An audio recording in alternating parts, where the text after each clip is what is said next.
taking men on a missions trip, a construction missions trip, is it's just like it beats in my heart. I love to take guys, especially guys like on this trip. I took 7 guys. There was 8 of us from Harvest that went, and you know, guys that have never been out of the country except maybe on a vacation, for them to go and give up their time, raise the money, and take a week of their life to go and help people who there's no way they would have the money to help themselves.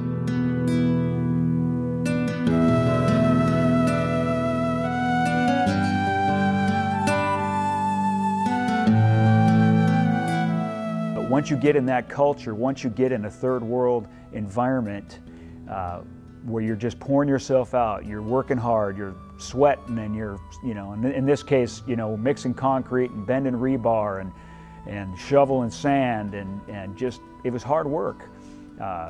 But there's something that happens in the heart of a man, and it changes you forever.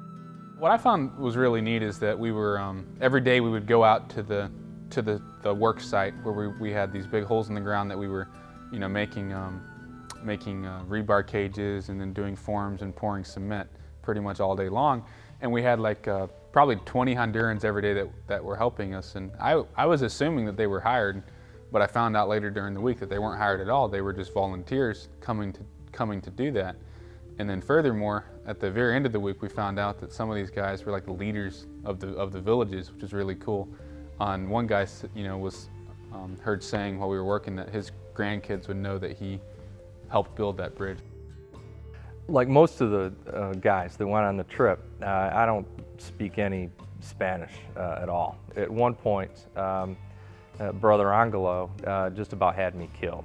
We had a group of men working on each side of the river, and Scott was on one side and I was on another, and I was working with a cement mixer, which was just very loud.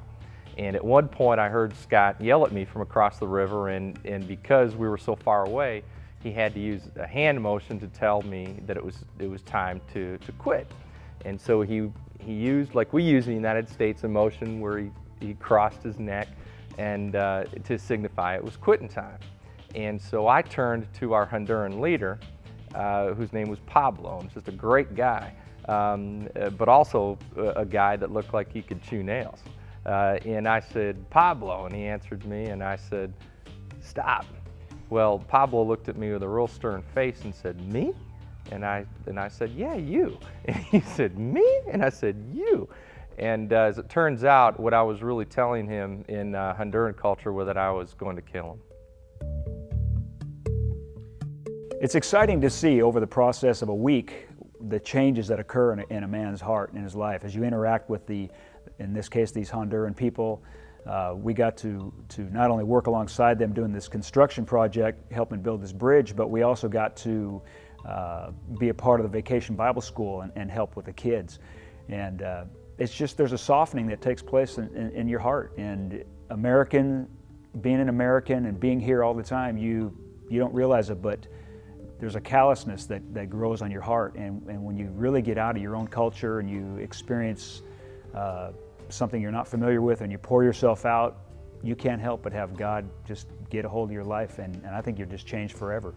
One significant thing that comes to mind was the fact that I was under the impression that I was going down with my brothers here to help these folks build a bridge. After a few days down there, I realized that that's not why we were there. We were there, I really believe, because the Honduran people were in their own way ministering to us. They're content, they're not, they're poor, they live in poverty, but they don't know it. They don't, they're rich in happiness. You know, it's the whole, you know, let the poor say I am rich. That's it. I mean, they are poor, but they are rich. And I find myself being very envious of that, very envious.